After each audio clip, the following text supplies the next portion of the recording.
Hey, welcome back to the About the Labor podcast here at VikingsTerritory.com. I am BJ Reidell, back here with my guy, Drew Mahowald, and today we're talking about yet another Minnesota Vikings W.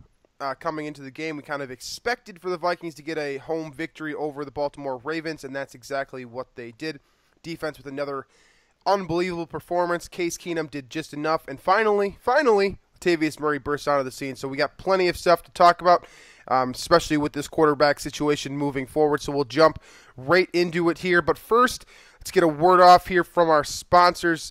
Shamrock's Irish Pub in downtown St. Paul, another great bar for you guys to check out here.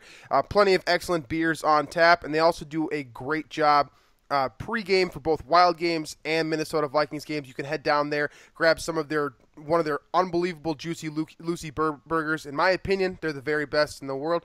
Then take a shuttle to the game right afterwards. So Shamrock's Irish Pub, downtown St. Paul. That address is 995 7th Street West, St. Paul, Minnesota 55102. Make sure to check out Shamrock's Irish Pub. All right, folks, let's jump into Minnesota Vikings game. So not the best offensive performance, kind of a sloppy game by nature, right? If you define this game one way or the other, this is a defense-first team still that is able to do just kind of enough on offense. Case Keenum, pretty erratic. Let's start with his performance today and kind of work our way back here. So Keenum throws for under 200 yards today. Primarily during the first half, his accuracy was a real issue for him. It seemed like he was able to get better as the game went on. I thought he did a very nice job closing out the Baltimore Ravens, but getting the offense going and really kind of juicing up during the first half was a problem for both Case Keenum and the Vikings. I think a lot of Vikings fans had their eyes open to what a backup quarterback really is today. What are your thoughts on Case Keenum moving forward? Has your opinion changed on him at all, or is this kind of what we should expect from his caliber of talent and his role on the team? Well, I think the erratic accuracy we saw today was pretty much what we've seen all season. I think it's just that in the past few games, he has sprinkled in a couple of dimes here or there, like these really nice throws that are starting quarterback caliber throws. It's just we didn't see any of that today, and part of that was because the Vikings did get ahead despite the poor accuracy, and from there they, when Latavius Murray got going on the ground, they were able to just kind of churn the clock and play a clock management game instead of using Keenum to air it out. So I think Pat Shurmur did a good job making it easier for Keenum, knowing he was kind of off. A lot of bootleg rollout stuff. And I mean, at the end of the day, Keenum was good enough to win against a mediocre Ravens team that couldn't put up more than 10 points until the last play of the game. So another win, though, another tally for the win column when the Vikings score over 20 points. Yep. So that seems to be the benchmark, and it has been all season, and it will continue to be, and at least in the foreseeable future here, because this defense has proven that 20 points is very tough to come by for this defense. So again, the Vikings offense managed 20 plus in this game, and that should be the goal from here on out. Yeah, that absolutely is the goal. I think we've been preaching that since the genesis of the show, to be honest with you. The Vikings defense this is how this team wins football games. They're not always going to be pretty, but at the end of the day, when there's a W in the column at the end of Sunday, who really cares? So I mean, it was an ugly win today, and yeah, we'll get further into that. But just in general, I mean, Case Keenum's job is to come in there and win football games, or do his best to give the Vikings an opportunity to win football games, and he's still doing that. So, Keenum is frustrating, I think, but he's also a number 3 quarterback on this team. So it's somewhat to be expected. I think that a lot of people were getting a little too irrational, kind of buying into the hype a little bit too much after the Tampa Bay performance, and some of these other great throws that you mentioned before. I mean, obviously today the one down the sideline to Jarius Wright was right on point. Kind of threw that ball right where nobody else could get it, and Jarius Wright laid out to make a diving catch. Hell of a game for him, by the way. Leading receiver for the Vikings for the first time in seems like a very long time for Jarius Wright, so good on him. Let's talk about Latavius Murray next here, because I think that him and Keenum kind of had a similar trajectory today. We saw Murray struggle early on and slowly get better. The difference here is that Murray got a lot better during the second half, where Case Keenum became functional during the second half, in my opinion. What did you think of Latavius Murray's performance today? Is this what you expected to see from him, or is this a surprise? And what do you see for the running back position moving forward after this game? Yeah, I mean, I think we can kind of put to rest the ankle concerns here. I think he himself said 3 weeks ago that his ankle wasn't 100%, that he was still playing out there anyway after the Cook injury. But he looked like he didn't look like kind of the guy that had concerns about his acceleration and his shiftiness. On that long run, I can't remember how long that run was, that touchdown run, but hit the acceleration, the burst, he made a couple guys miss. He looked like I'm not going to say had Jerick McKinnon quickness, but he looked like a guy that could play that type of style.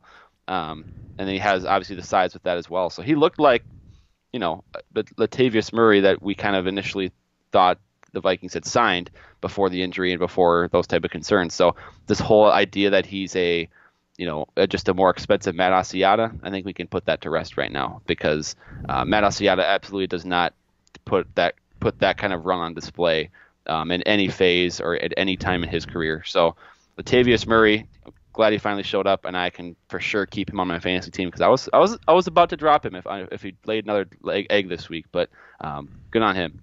Yeah, he definitely had a very solid performance, and definitely kind of maybe not shut up a lot of the people that have been talking down about him, but at least stalled what their agenda has to say, I suppose, because he was very solid virtually since about 3 carries into the game. He started ripping off efficient run after efficient run. He had the 2 longer runs that set up field goal situations for Case Keenum. You look at the offense today, and obviously they didn't move the ball well enough to score a bunch of touchdowns, but this offense did do enough to get a lot of field goals and put the team in field goal range. And generally speaking, if you're getting 3 points on every single drive, you're probably still going to win the football game. So, again, I just want to reiterate this one more time. Very ugly victory, but this style of play is going to win more football games than not for this Vikings roster. You look at how dominant this defense has been. You don't need to do much more than just hit a bunch of field goals and maybe mix in a touchdown. You need to get to that 20-point plateau, and I don't care how you get there. Obviously, touchdowns are more fun than field goals, and I think a lot of people are with me in saying that they don't necessarily trust Forbath when he lines up for a 50-yarder at this point. I do now, I think. Yeah, but if he's going to be hitting these field goals, I mean, there's no reason not to. He's now missed 1 field goal in about 30 attempts with the Vikings, pretty close to there at least. So he came in, given the Vikings that consistency that they were losing with Blair Walsh. The extra point thing is very weird. There's no explanation for it, in my opinion. It's just a mental thing that he's got to find a way to break through. I mean, did you guys see his reaction to missing that extra point? They showed it right away, and it's GIF worthy. He just goes, "Wow!" Like he doesn't know either. It doesn't make sense why he's missing these chip shots, and then lining up from 50 deep twice this game, and going shot for shot with Justin Tucker. Forbath, in my opinion, had a hell of a game despite the extra point. I will take the missed extra points here and there if he's going to shoot 100% from deep. Yeah, I think that should be what the Vikings are shooting for, is to get him at the very least in range. Now, I think the red zone offense is going to be the next step here, because I think the last few weeks you can look at the way this team has scored points. They had 3 field goals against the Packers, right? I think so. Yeah. Yeah. And then against the Bears, they settled for a couple field goals really close to the end zone. I think the next step for this offense to really be, take from that next step from being a team that's beating teams, with relative ease that they should beat, to then, dominating teams and winning with authority against teams they should win against. So that's the next step. But yeah, I think, again, that 20-point plateau seems to be the benchmark every week. And moving forward, if they can get to that mark, they should feel pretty good about their chances. Yeah, absolutely. This Vikings defense, let's move into that side of the football now, because I really think that that's kind of the story of the game is this Vikings defense not just playing to a similar level that they did the first 5 weeks last season, but we've been talking about this on the show recently, a more sustainable defensive effort, right? A lot more sacks, fewer turnovers, because turnovers are kind of a product of a lot of different things and not necessarily something you can really control very well, at least. But the way the Vikings defense is winning now is just outstanding. And this is something that can stretch till January, to be honest with you. Stopping the run, I think the Ravens had about 25 rushing yards entering like the middle of the third quarter or something like that today. They're stopping the run effectively. They're getting after the quarterback. I don't care who it is. I don't care if they're doing 5 or 7 step drops. Everson Griffin and Danielle Hunter are getting in there. And now we're seeing Anthony Barr, who last week on the most recent show, we talked about how Harrison Smith and Everson Griffin are entering that Defensive Player of the Year conversation. How about Anthony Barr starting to find his way into the conversation? Not necessarily being a candidate at this point, but starting to find his way into the conversation, doing things that virtually, everything that the linebacker position can do in a 4-3 look, he's doing it. He got a sack today, tackles for loss. I saw today Matt Collar tweeted something, I believe it was from PFF, that he has now missed only 1 tackle all season long. Something that he did. That's nuts. Yeah, something he did with regularity, both his rookie season and even in that great 2015 season. So Anthony Barr is really stepping up. What did you see from him today? And how are you feeling about, the prospect of him, becoming that player that we expected him to be when he was taken in the first round? Yeah, I think I'm very interested to see the coverage chart when you update that this week, because we've noted that in the past in this season that he has allowed kind of the completion percentage has been sort of high, but the yards per completion has been super low, and that just again it points to how quickly Barr is bringing guys down after the catch and allowing only 2 to 3 yards or less, or maybe even tackle for loss. And I think that's where I've noticed him the most in being dominant. Really is he'll.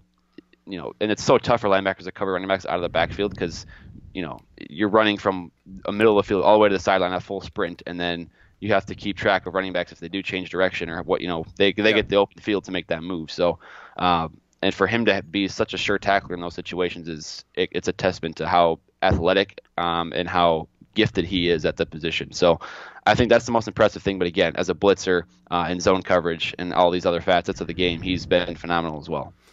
Let's talk about the sort of what happened to Anthony Barr last year and what's different this year for him. Anthony Barr last year, a lot of people speculated that he was playing with an injury. I think right now it looks like he probably was playing with an injury. But the main criticism of Anthony Barr last year, for right or for wrong, I don't know how accurate this was, but this was the take from a lot of different outlets and from Mike Zimmer himself, that he wasn't playing with enough passion in his game. That he wasn't coming out there really fired up. When I think of Anthony Barr, I think of that unbelievable photograph of him, really jacked up. I don't know how to describe this photo over audio, but you know what I'm saying. There's a picture of Anthony Barr out there where he's just absolutely pumped, celebration photo. That's the Anthony Barr that I think of. And I don't think that guy showed up much last year. I don't know what the deal was, whether it was an injury, whether he had something going on in his personal life, and he just wasn't, feeling it out there, but he's definitely feeling himself this year. You could see the expressions after making a big play, tackles for loss. He gets amped up a lot more this year. He seems just a lot more confident in his play, a lot more confident in his assignments, and I think we're starting to really see that next step for Anthony Barr right now.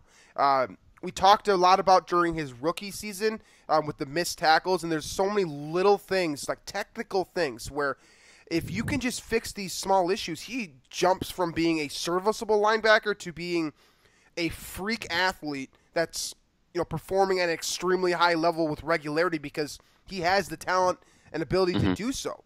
So my question to you is, where did this come from? If he really was playing with little, like, no passion last year, let's hypothetically say that he was injured and that's the reason behind it. How did he find a way to really elevate, the mental aspect of his game?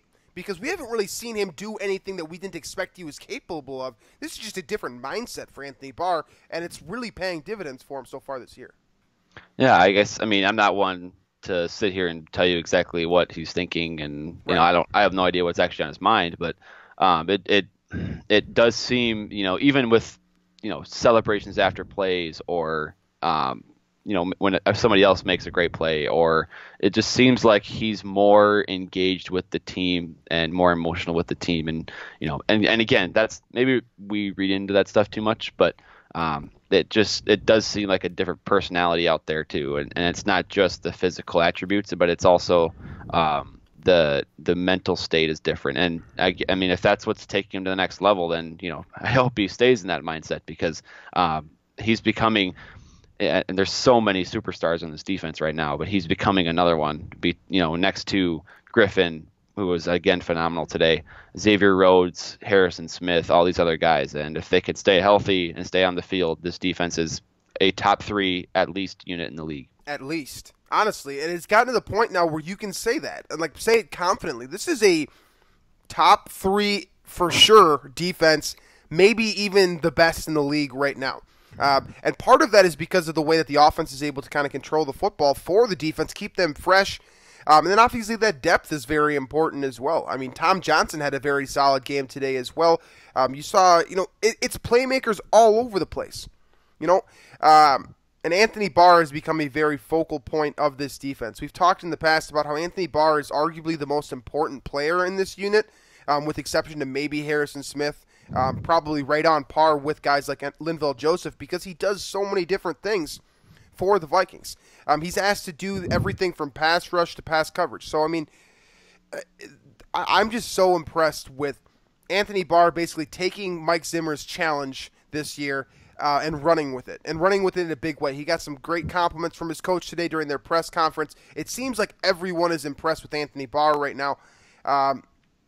You just got to wonder, man, like, what was the switch? What happened with Anthony Barr? Part of me believes that he's entering a contract year situation where if the Vikings don't pick up his option, he's hitting free agency. And I'm sure he wants the Vikings to pick up that option because he makes a hell of a lot of money there too. And he's probably playing for a big second contract. So maybe that has something to do with it.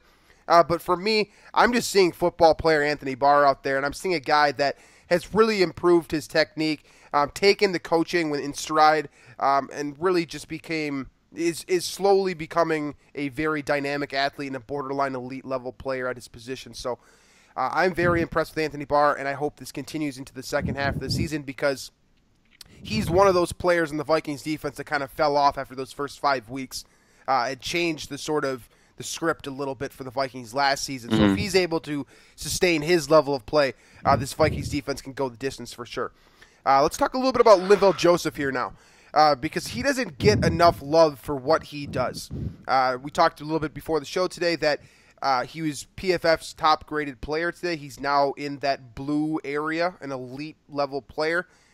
That's par for the course for most Vikings fans. I think we kind of expect him to be graded that way because he has been such an elite nose tackle during his tenure.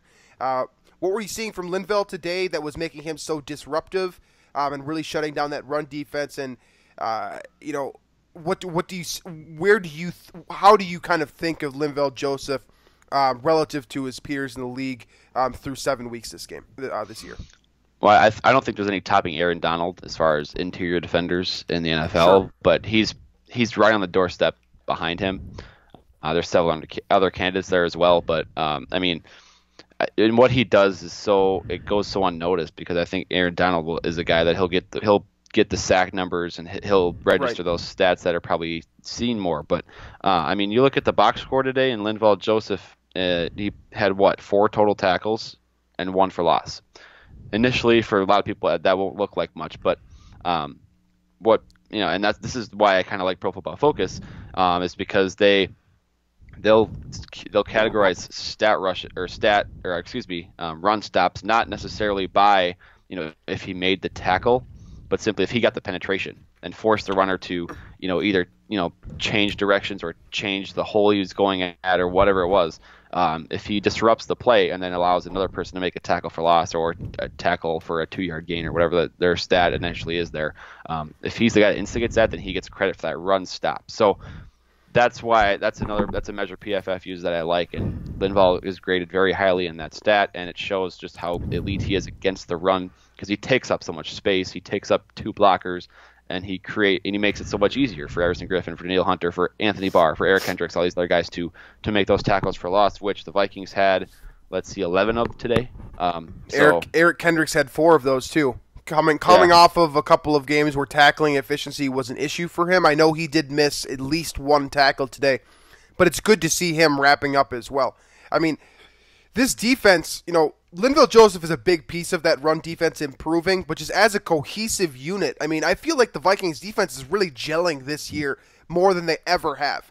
They're picking up coverages really well. You see, for example, last week, I pointed this out that Xavier Rhodes passed off coverage to Mackenzie Alexander on what was a pretty standard zone coverage play. But the point being is that Mackenzie Alexander was there.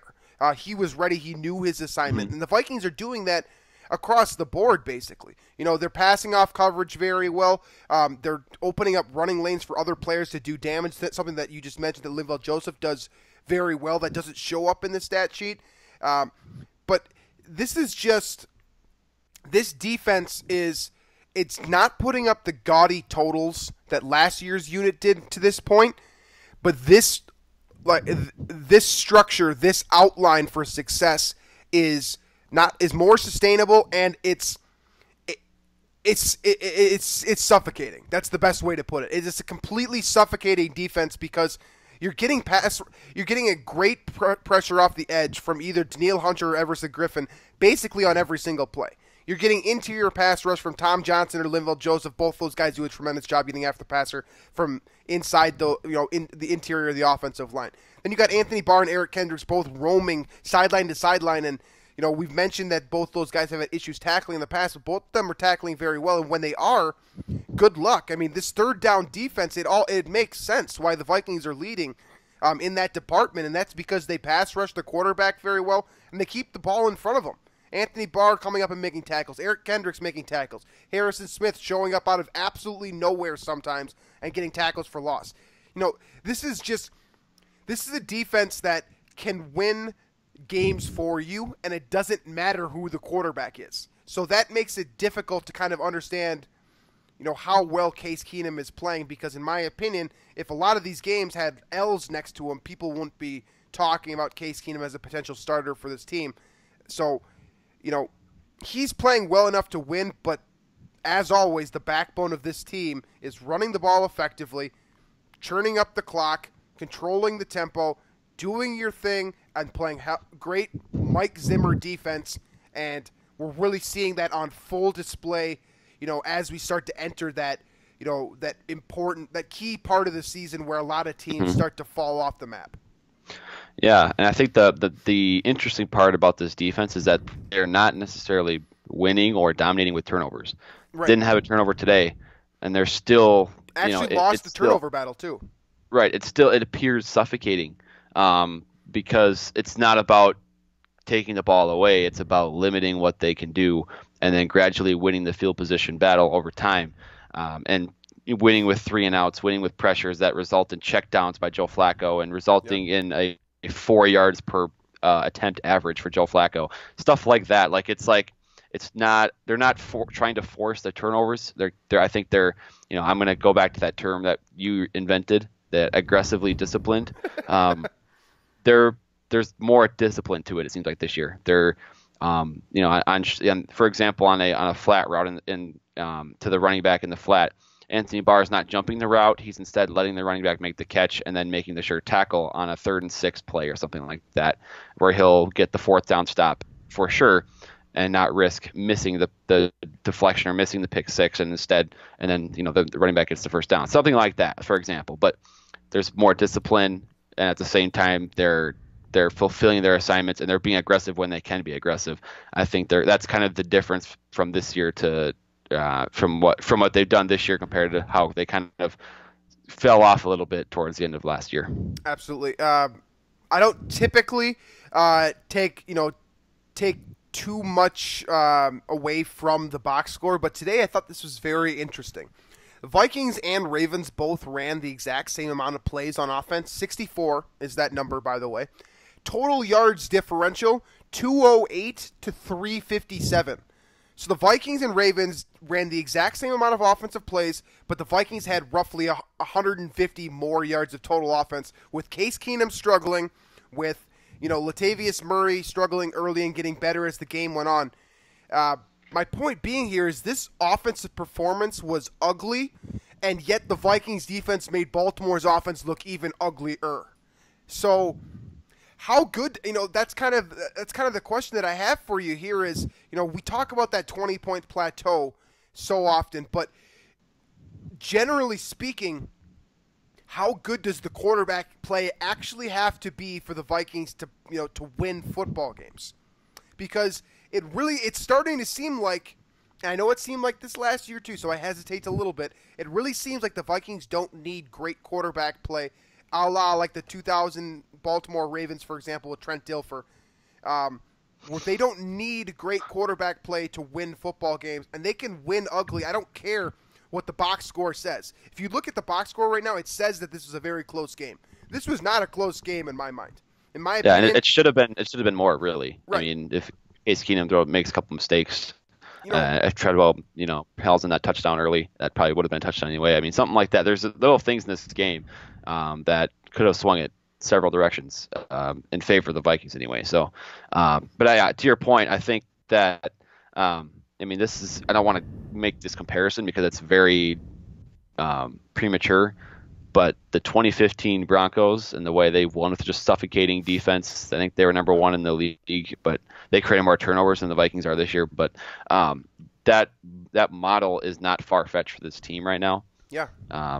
Because I think the Vikings have a more balanced offense, but they won with, C.J. Anderson and who was their running back that year? I don't even remember who it was, but C.J. Anderson's Ronnie the guy Hillman. that kind of was it Ronnie Hillman? It might have been. I don't remember, but it was C.J. Anderson who kind of burst onto the scene there and kind of took over as that running game, and then Brock Osweiler and Peyton Manning at 50 years old were their two quarterbacks. So, I think when Teddy's healthy or Bradford or whichever one is healthy first, I think that's an upgrade over what the Broncos had there. So I think that model of winning with using your suffocating defense to keep and then the defense stays off of the field, you get to kind of control the clock on offense. You kind of dictate the pace of the game.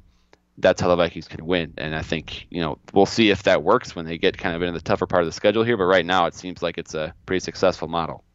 Yeah, it's weird how this is becoming an offensive-driven league, obviously, and yet Mike Zimmer has brought defense back, at least in Minnesota. There are very, very few teams that win with this model.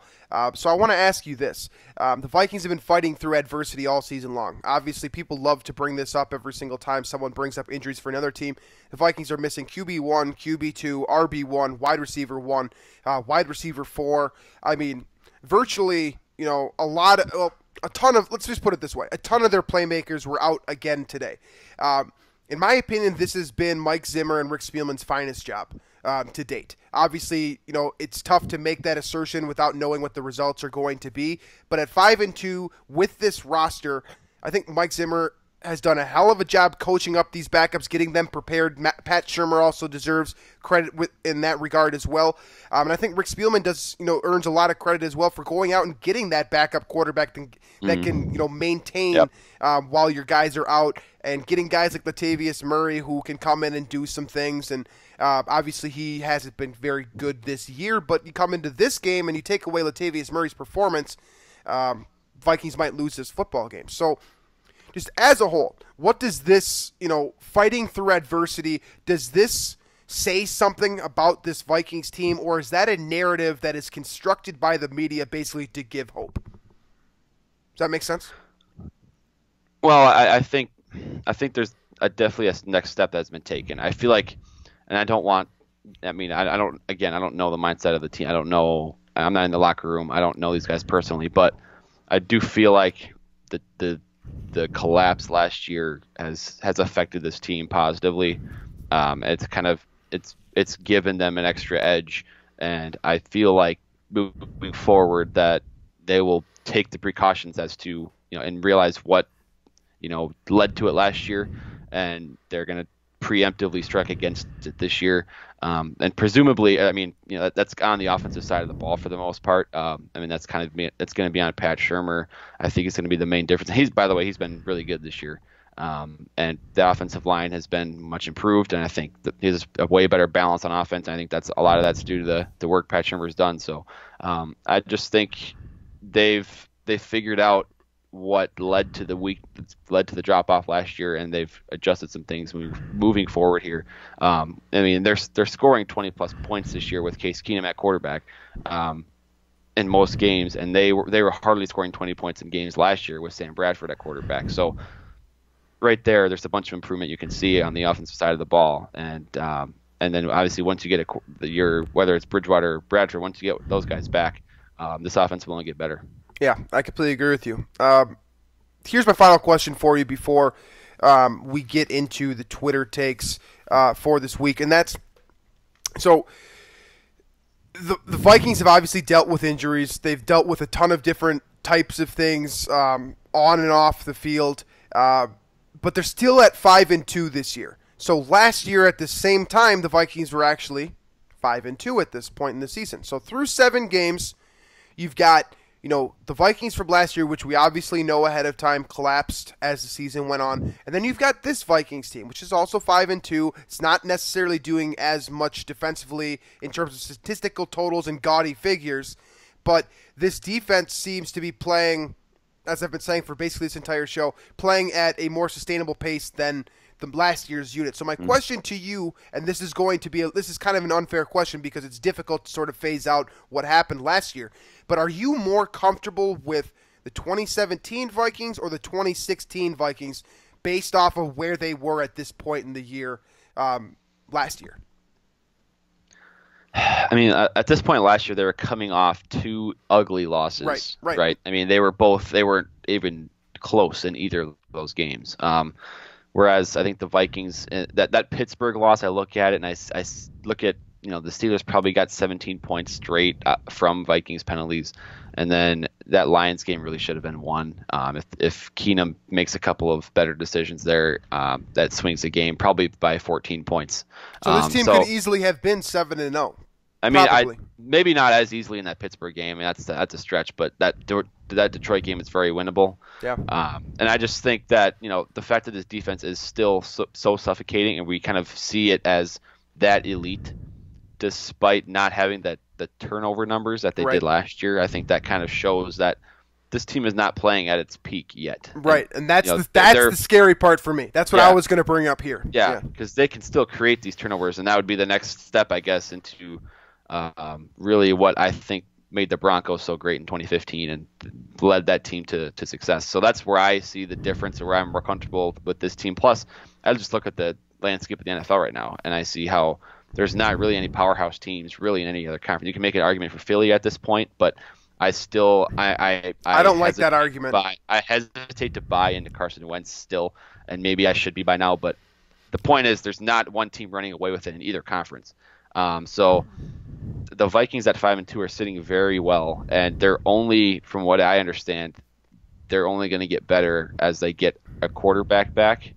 And that only makes me feel better. While last year the Vikings had lost 2 ugly games, they had lost all of their offensive line pretty much, and I believe this was right after like the whole Jake Long debacle when they rotated in like 4 tackles in the game, and so you get this is actually the week that Norv was resigned or canned or whatever that was. Whatever the hell happened there, the circus had begun right there. So definitely feel better about 2017. And I think that's interesting because you look back at last year and the first month or so was heaven essentially for a Vikings fan. It was in my opinion, that 5-game stretch was like possibly the best I've ever seen the Vikings play.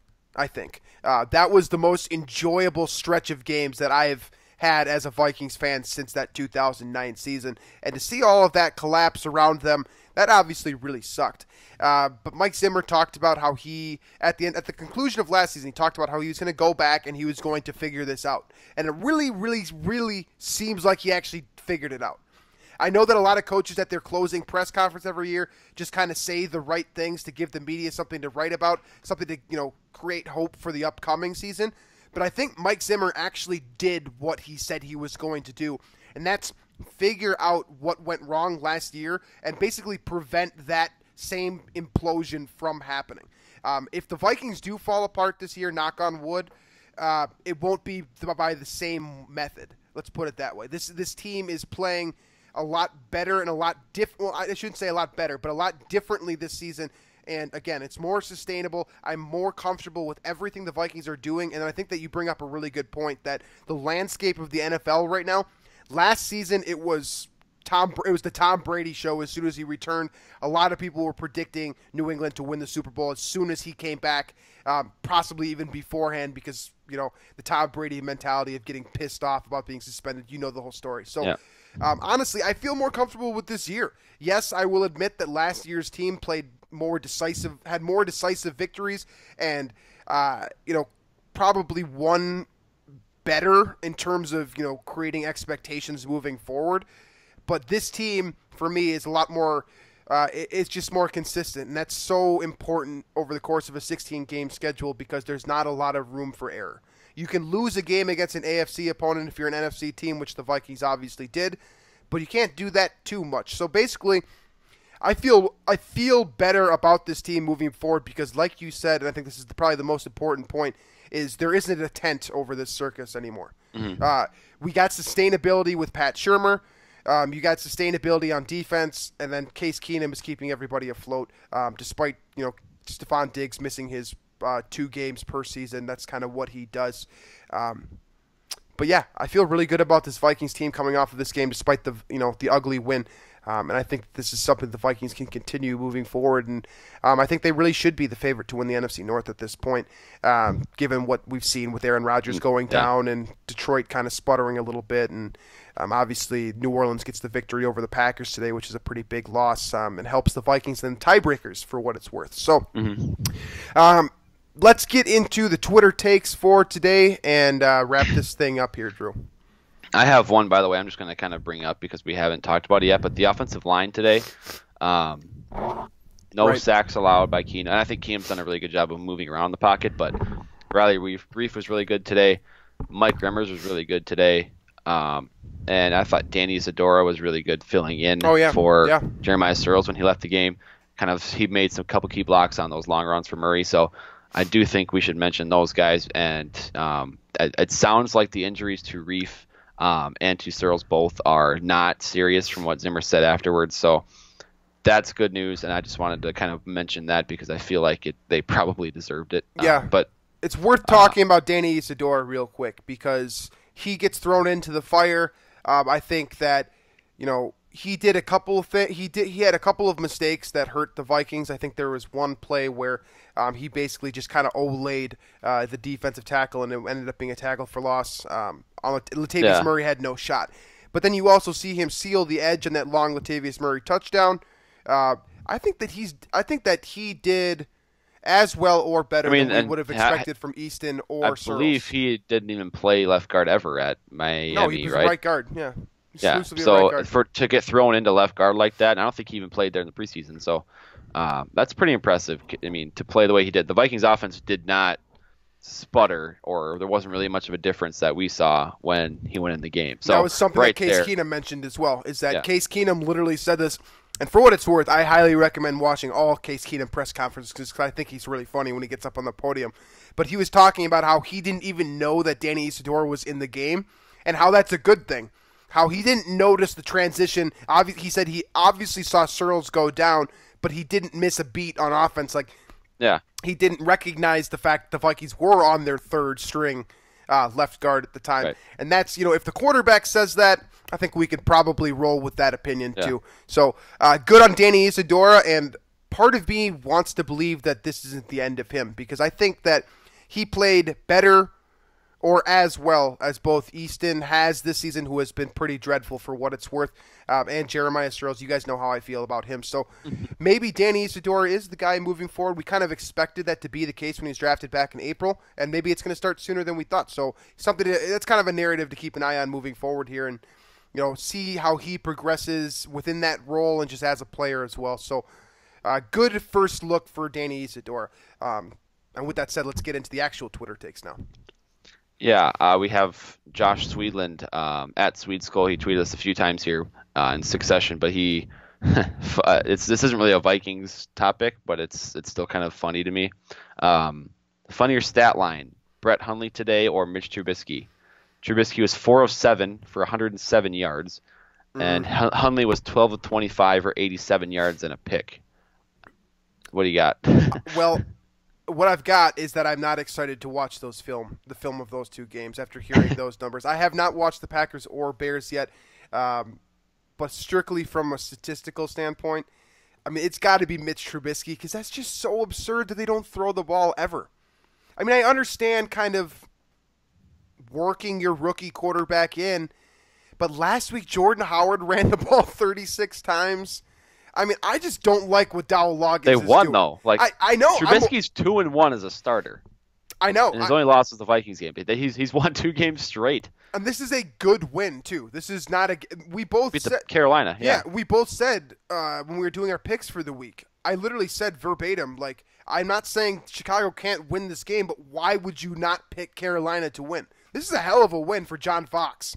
I mean, I don't like John Fox. I think Vic Fangio should be the head coach there, but good for him. I mean, but that I'm going with Trubisky here. Hundley was probably worse efficiently, but the more job-dropping stat line for me is Trubisky.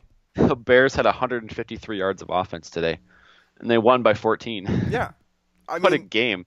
Yeah, they're that's. They had 5 first downs in total. 5 first downs. 5. They had 5 first downs. Mm-hmm. Well, 5. Well, that's I think that's probably proof that defense can win football games right there. It's a pretty embarrassing loss for the Panthers, for what it's worth, too. Yeah. Yeah. Yeah, that's okay. I'll move on. Situation. We didn't want to get on too much of a tangent, but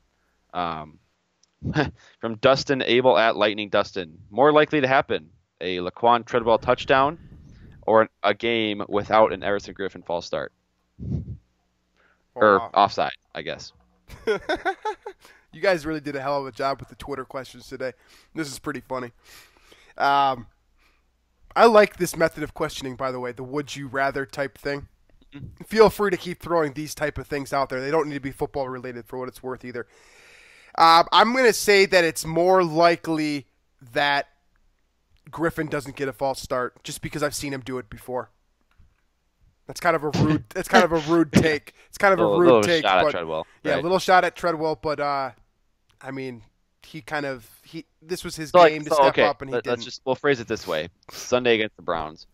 Do you think what in this situation? What's more likely? Everson Griffin 0 offside penalties, or Laquan Treadwell 1 touchdown? Against Cleveland, I would say Treadwell touchdown is probably more likely because with Joe Thomas going out this week, for those of you that missed it, 10,393 consecutive snaps or something like that, and Joe Thomas missed his first one, I believe, of his career today. So Everson Griffin is probably salivating at the thought of not having to face Joe Thomas. I could totally see him getting himself too amped up and getting a false start on like the first play of the game. And just kind of getting that out of the way, like we were talking about last week. So I think that, and then I also think that the cornerback situation is it's a very big problem in Cleveland. So if Stephon Diggs misses another game, I would expect kind of a redux, a mulligan, if you will, for Laquan Treadwell in terms of having the opportunity to break out in a big way. So I'm going to say Treadwell touchdown. Not confident in that, but I think the logic stands there. Yeah, I think I'm going to take I got to look at the wording on that question again because it's like, okay, so a Treadwell touchdown or a game without a fall or an offside. I feel like this offside thing is happening every single week. Yeah, it is. It's just gonna happen. Like it's just gonna happen. Like I've kind of accepted that it's just a thing. He cashed in at the end of the game today. We kind of thought for a while he was hinting at it, like, oh, I might just skip it this week, but he did get it in there. So it's more likely that Treadwell scores, and it's simply because Griffin has just made it so much of a habit. Although Treadwell has made a pretty good habit of not scoring touchdowns as well. So. And lastly here, this is kind of a weird thinker, but I'm going to kind of rephrase the question or the tweet here from @Carson Shuby. He mentioned Christian Ponder. So where do you think the Vikings would be at this point with Christian Ponder playing quarterback? How many wins, losses would they have? First of all, I want to give a shout out to Matt P on Twitter. He tweeted at me after the game today saying, "I'm happy about the win, but this looked like the Christian Ponder offense to me," and I can't deny that take at all. This did look like the Christian Ponder offense. So honestly, I've been dying on this hill virtually all year, and I'm going to continue to go with it. I think the Vikings could have virtually any quarterback in there. And this defense would win games. So I think that they'd probably still have 4 or 5 wins at this point if Christian Ponder was the starter. That's Yeah. It's not. Honestly, it's a testament to the defense. I just think the defense has played that well that it really doesn't matter if it's EJ Manuel in there, Christian Ponder. Pick your poison. Case Keenum is playing well, but he's definitely not playing well enough to win without that defense. So I don't really think it matters who's in the game, so long as that defense continues to play at a high level. Yeah, I agree with that. I think, probably not the Bears game, but I mean, if we're looking back at the schedule, the Vikings probably have 4 wins right now. So I don't know. I mean, I think basically the point here is that the Vikings have been the roster is so good around the quarterback position that they are able to still be competitive, very competitive, and when the starting quarterback goes down, unlike Green Bay, for example. Yeah. Yeah, it's weird because I think you can make a very strong case that, no pun intended, that the quarterback position for the Vikings is not their most important position. Most teams across the NFL, the quarterback is the one position that virtually cannot get hurt. But for the Vikings, I think that you could make a case that a guy like Harrison Smith going down is actually worse than losing your starting quarterback just because this is such a defense-oriented team. So I guess that's another thing to kind of keep an eye on moving forward is how important is the quarterback position for the Vikings? Because from what I've seen this year, quarterback play has basically won 2 games. That's New Orleans and Tampa Bay. And the rest of it has basically been a defensive effort that a lot of different quarterbacks could probably win. So keep an eye on that. Think about just kind of evaluate, how important this position is to the Vikings. And if you come to the conclusion that it's not all that important, that's a testament to not only the defense itself for playing very well, but also Mike Zimmer and Pat Shurmur for preparing a roster that doesn't need its quarterback to win football games. And, virtually probably 25 other rosters in the NFL need their quarterback to win football games. And basically, teams like Denver, Seattle, very good defensive teams, obviously, are among the few that can actually win games without good quarterback play, without their starter in there. So good, again, maybe Rick Spielman's finest performance to date, and Mike Zimmer and Pat Shurmur as well. A lot of haters getting shut down so far this year, and all I can say about that is I hope that it continues, and we see the consistency move forward beyond the month of October this year, and maybe we'll be talking in January about the Vikings playing in the postseason if this all keeps up. So that about wraps up the show for today. As always, we appreciate you guys listening to us. You can find us on VikingsTerritory.com, iTunes, Stitcher. Hit the subscribe button on YouTube if you haven't already. We will be back later on this week with a kind of a more complete analysis of the Vikings play. We'll take a look at the coverage chart later on this week and a bunch of different other things. So thanks as always for checking out the pregame show. If you were in there today, I have to imagine that the pregame show for next week will be canceled because there is no way in hell I'm going to wake up at 6:30 in the morning to talk to about 4 people that are also awake. So I can't imagine that'll be available next week, but we appreciate you guys for being there today and continue listening to the show. We'll have a bunch of new content for you later on this week, and Skol Vikings. So thanks as always, and we'll catch you later, folks.